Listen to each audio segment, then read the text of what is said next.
plénière déclare recevable. La plénière de ce lundi 1er décembre à l'Assemblée nationale a procédé au vote du projet de loi portant autorisation et prorogation de l'état de siège dans les provinces du Nord Kivu et de l'Ituri en seconde lecture et déclare recevable l'examen de la proposition de loi organique sous la Cour constitutionnelle ainsi que celle portant protection et promotion des droits des personnes de troisième âge. Sous la direction du premier vice-président de l'Assemblée nationale, l'honorable Isaac Janko Chilumbai, la plénière a débuté par la présentation de quelques motions d'information après l'adoption de l'ordre du jour. Sur 377 députés nationaux ayant pris part à la plénière, 366 députés ont voté pour, 11 contre pour 0 abstention. Le vote s'est déroulé à l'issue de l'appel nominal de chaque député effectué par l'honorable rapporteur Jacques Joliet Sengekeli.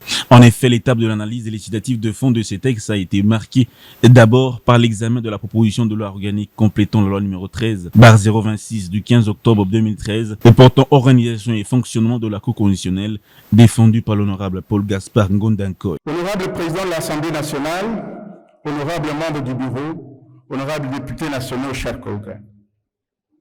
Au total, la présente loi organique qui modifie, complète et restructure plusieurs dispositions de la loi existante poursuit plusieurs objectifs.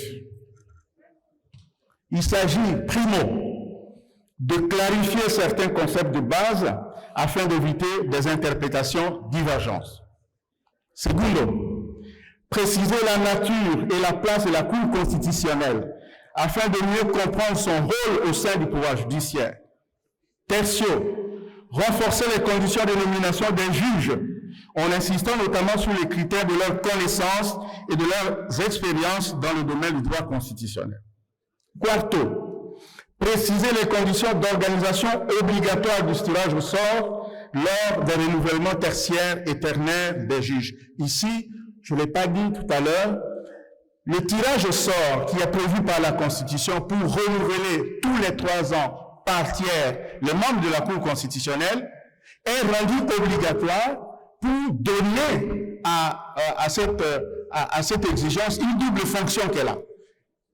La première fonction du renouvellement par tiers, c'est que le tirage au sort, le renouvellement permet, la respiration de la Cour par l'entrée de nouvelles personnes qui peuvent alors, en ce moment-là, peut-être par une nouvelle compréhension de la Constitution, enrichir la jurisprudence existante ou même y faire revirement sur le faux. Ce texte vise notamment à mettre fin au conflit de compétences entre la Cour constitutionnelle et juridictionnelle et à corriger les lacunes constatées depuis des décennies dans l'application de la loi organique en vigueur et garantir une égale indépendance entre la Cour constitutionnelle, la Cour de cassation, le Conseil d'État et leur juridiction inférieure. Réagissant à cette proposition de loi, plusieurs problématiques ont été soulevées par les élus nationaux, notamment la réécriture du texte, la problématique du double degré de juridiction, le contrôle de constitutionnalité, le risque de politisation et la mission du juge constitutionnel. S'agissant de l'examen de la proposition de loi sur la protection de la promotion des personnes de troisième âge, défendue par l'honorable Dédémo Passa, les élus nationaux ont soulevé la nature innovatrice et la portée sociale de ces textes qui nécessitent la prise en compte des exceptions sous l'âge.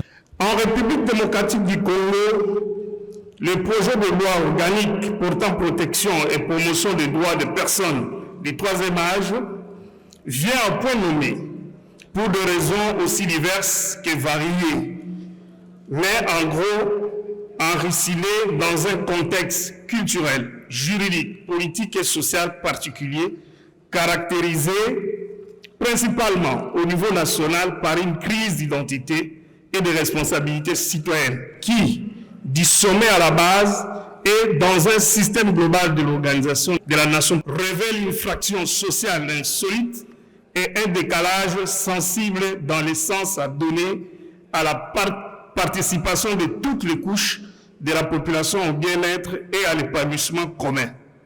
En somme, un contexte qui appelle à la participation et à la responsabilité de tous dans la vie nationale, familiale et communautaire, qui, en retour, justifierait la place et le rôle de chacune des catégories sociales. Cette initiative s'appuie sur l'article 49 de la Constitution qui garantit aux personnes âgées le droit à des mesures spécifiques de protection. Son initiateur a rappelé qu'aucun texte législatif ne s'était encore valablement penché sur cette question en RDC, d'où la nécessité de cette proposition de loi. Ces deux textes ont été déclarés recevables et transmis aux commissions pour examen approfondi. L'Assemblée plénière déclare recevable la proposition de loi précitée. Honorables députés et très chers collègues, suivant notre agenda de la session, nous envoyons pour un examen approfondi à la commission politique, administrative et juridique la proposition de la loi organique modifiant et complétant la loi organique numéro 13/026 du 15 octobre 2013 portant organisation et fonctionnement de la Cour constitutionnelle conjointement avec la Commission droits de l'homme. Celles-ci, les deux commissions, disposeront donc de 7 jours pour réaliser le travail leur confié. Tandis que la commission mixte, sociale et culturelle, genre, famille et enfants, va s'atteler à l'examen de la proposition de loi portant protection et promotion des droits de la personne du troisième âge. La séance est levée.